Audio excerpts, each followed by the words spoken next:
The Vitilan V3 750, or is it Vitilan? I don't know. Electric bike, we'll call it the V3. The V3 is faster than other electric bikes in its class that I've reviewed. I couldn't decide which one I wanted, so I bought 6 and simply returned the ones I didn't want. The V3 has an average cost of $1,000 to about $1,200. I did purchase mine on Amazon. The company claims 750 to 1,000 peak watt output, 48 volt, 13.4 amp hour removable lithium battery, max load capacity of 330 pounds, and a total curb weight of the bike being 64 pounds, although mine weighed in at 59.7 pounds without the rear rack. If you're in a hurry, I'll cut to the chase. It's a good bike. I give it 2 thumbs up. Get it. For everyone else, let's get into the details. I've owned this for about a year now without any problems, though I haven't ridden it nor do I plan on riding it in the rain or soft sand. However, 90% of my rides have been on dirt or gravel bike trails.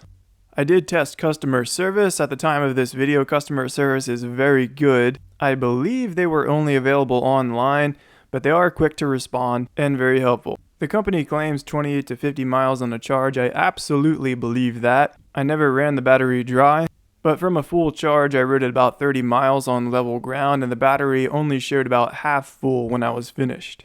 However, my friend with the same bike said after about the half line the battery seems to lose storage at a faster pace, though I can't confirm that myself. That being said, I wouldn't want to run it for more than 30 miles even though it is very smooth. The 50-mile range it advertises seems realistic and is more than enough for most people. Average cruising top speed is easily in the 30s for people my body weight. I weigh about 160 and I have gone about 40 miles an hour with it. Compare that to the regulated top speed of about 20 miles an hour on other electric bikes. It's pretty good. It has cruise control in electric mode, which works well. I thought I'd never use it, but it did come in handy. Acceleration is between medium to high for its class, but I prefer to say that acceleration is about right. I say that because these companies don't try to get the most acceleration out of these. It is electric, so they could easily design it to put out way too much power on the low end, and they intentionally do not. Instead, they try to make the throttle accelerate comfortably, and that's what they've been able to achieve here. So, like I said, acceleration is about right. For example, I reviewed the Radin, and accelerating from a standstill was a little too much. It threw some of the girls I let ride it off the bike. Still, the V3 is very fast and top speed for both bikes is about the same. In fact, in all, I'd say the Radin and the Vitilan were about the same in terms of price, weight, build quality, performance, and customer service. I just liked the Vitilan more for purely cosmetic reasons, to be honest.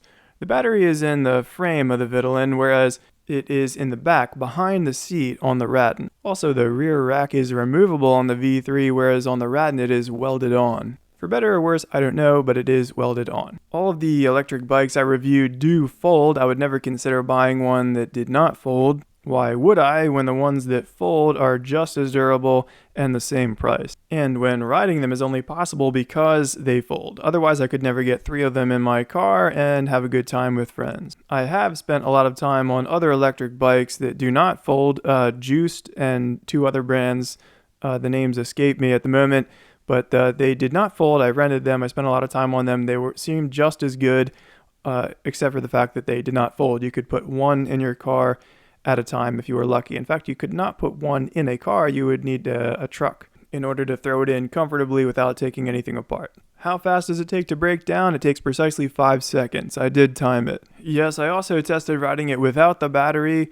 It is a heavy bike, no doubt about that, but it is surprisingly smooth. So pedaling it without the battery wasn't actually much of a problem. It didn't take too much effort. It also has gears to make it much easier. As far as getting this bike for fitness, it is in no way exercise in any of the electric modes. There are different levels for the pedal assist, as well as for the throttle, 5 different levels. But those levels seem to only adjust the speed, not the effort you put into pedaling. Still, related to health, there are many social and psychological reasons to get it. I run about 90 miles a week, so I don't do it for exercise at all. It is just for the social benefits and getting out in the sunshine and the fresh air and all that. It's a lot of fun. My friends and I have a blast. They always put a smile on people's faces. I guess I'm something of a size queen, so when I see one with a lot of output, like the 750 to 1000 watt, I usually just go for that first, but that doesn't mean that it's necessarily better than a 500 or a 250 or a 350. It really depends on what you plan to use it for. For example, I have a 500 and I find myself grabbing that one more often just because it's lighter and I know that I'm not going to be riding very far, 5 or 10 miles, cruising around. And because it's lighter, weighing only about 40 pounds, I usually grab that one first if I'm headed out the door. Although I didn't even buy that one for myself, I just bought it for the girls to ride. So which bike is better kind of depends on the use case. Still, I love this bike. I won't return it. I'm keeping it. It's mine. I highly recommend the V3. It was worth every penny. If you treat it well, it should last a while. Oh yeah, I almost forgot to mention, the seat you see on there is an aftermarket seat. It is a noseless Schwinn seat that I got on Amazon. Noseless is the only way for me if you're a man, especially. I don't understand the need for a seat with a nose on an electric bike. Also, I forgot to mention that the 360 camera makes this bike look small. It is not small. I'm about 6'1", and I consider the bike to be pretty big. If you are on the taller end, this bike is well suited for you, but the seat is adjustable, so if you are, I'd say 5.5 feet or more, this bike will fit you as well. Just keep in mind that it is heavier than a normal bike without a battery.